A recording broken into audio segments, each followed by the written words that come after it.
Welcome back to Collecting Rush. As always, I am Rush. Today we will be taking a look at the sixth and last video of my Marvel Legends display. But just because it's the last video for Marvel does not mean it's the last video of my collection room. There's more, but I'll be talking about that later at the end of the video. So without further ado, let's just rush into it.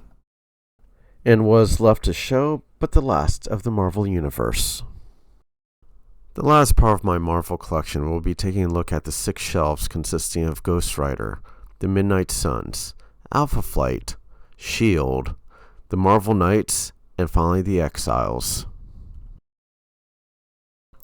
Taking a look at shelf number 1, Ghost Rider.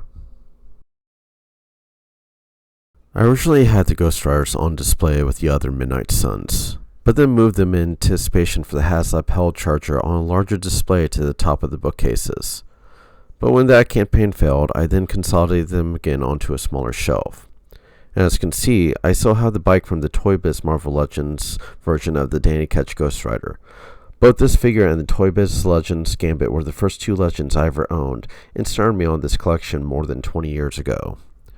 I'm still hoping that Hasbro can give us updated versions of both Danny Ketch Ghost Rider as well as Vengeance.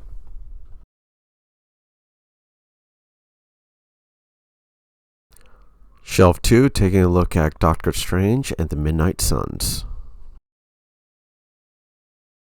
I've stated many times that I began collecting comics in the 90s, and one of the major crossovers during that time was the Midnight Suns. Marvel took this event to try and use the new Danny Ketch Ghost Rider, who was popular at the time, to help revitalize the popularity of some of the other mystic and horror-themed characters like Doctor Strange, Morbius, and Blade. Hasbro just released the Mylan Swans Build-A-Figure wave at the end of 2023. I hope the wave's popularity means that Hasbro will keep giving us more characters from this side of the Marvel Universe. Personally, I'm hoping that Hasbro gives us the version of Doctor Strange that was designed during the Midnight Suns storyline, who later became known as Paradox. Once again, the amazing background you see is another offering from the Camix Facebook group. And after seeing my past videos giving credit to them, they were kind enough to reshare all of the backgrounds again for a limited time. Hopefully everyone watching these videos were able to get those downloads if you wanted them. As always, link to the group will be in the description below. Shelf 3, the Canadian superhero team known as Alpha Flight.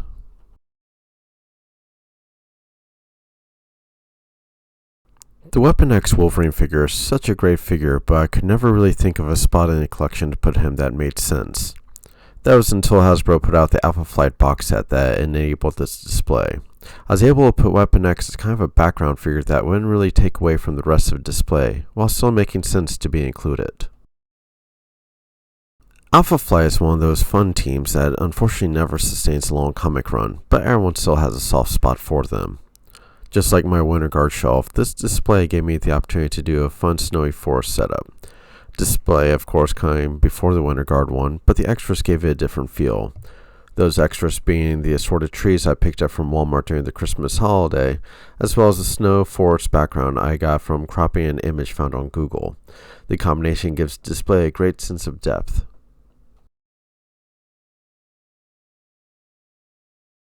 Shelf 4, we're going to be taking a look at the Agents of S.H.I.E.L.D. In the Villains video, we looked at the Hydra half of this shelf. So now it only makes sense to look at the heroic side of the shelf with the Agents of S.H.I.E.L.D. Just as the Hydra and AIM displays expanded with more figures released, the same can also be said for S.H.I.E.L.D. displays, to which, since I've been making these videos, Hasbro has not only announced, but also put up for pre-order the new S.H.I.E.L.D. 3-pack. And although my favorite Nick Fury Sr. figure is still the Toy Biz version you see on display, I may try to put the Nick Fury Jr. head on the Commander Rogers body to pull off the more comic-accurate look. Shelf 5, we're going to be taking a look at the street-level heroes known as the Marvel Knights. My Marvel Knights display is probably my only display that has not changed much from its original design. I know I wanted to put all of the quote-unquote street-level heroes and villains into a display together, and the warehouse background offered from the Camix Facebook group helped bring that desired look together. adding in a few graded pencil holders I got from Amazon to give that old warehouse second level walkway look that helps elevate more characters off the ground to better space out the figures equally. The Great Lakes Avengers Flatman you see in the background on second level is actually a cutout that was offered in the comics back in 2011. Even though it was offered as a gimmick, it could still be classified as an official Marvel Legends since it did have the logo on it. Luckily, you can still find the image online by searching Marvel Legends Flatman. Stiltman became a fun figure when he was released back in 2021 because he was essentially the build-a-figure that never ends, as you could keep building onto it, all the while building an army of hand ninjas as well. The Stiltman on display is one of the two I have, the other one remaining outside of the shelves and standing 7 feet tall. I reinforced the legs from warping by inserting a rebar pole into each leg since they were hollow. Just as the Masters of Evil shelf was the jumping off point for other future displays, this shelf has taken up that role as well, as the figures from my Champions and New Warriors display seen in my Spider-Man video were initially part of this shelf. But as I've noted over and over again, with each new character release, the more room and more displays have to be made. Although, even with a collection my size, space is becoming more and more limited. What street level heroes or villains are you still waiting for Hasbro to give us? Let me know in the comments below. And finally, shelf number 6, the Exiles. The Exiles is a display that I have to admit that I have not fully committed to yet. The setup you see is honestly an excuse to put the Captain Carter in the display, as the Exiles comic is the only time I know of outside of her own comic series that she's worked with other heroes.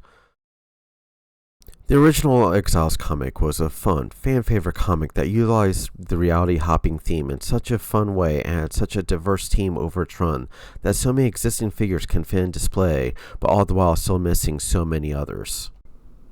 And that finally brings us to the end of my Marvel Legends displays for 2024. 2025 is still 9 months away, and we still know how much more we're going to be getting from Hasbro. And as I've talked about a lot of my other videos, a lot of these displays can and probably will be changing in those next 9 months. So who knows what's going to happen next year. But till then, let me know. What should I do with this brand new channel of mine?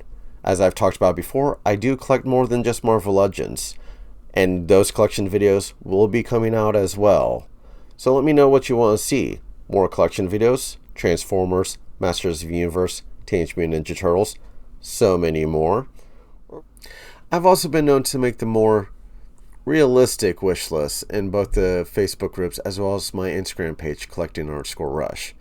These wish lists consisting of characters that not just I would want personally, but more so I believe Hasbro would actually give us, given what we've already received in the past. Would you like to see me make these wish lists into videos so I can explain why I want these characters made? Let me know in the comments below. But until then, as always, I'm Rush.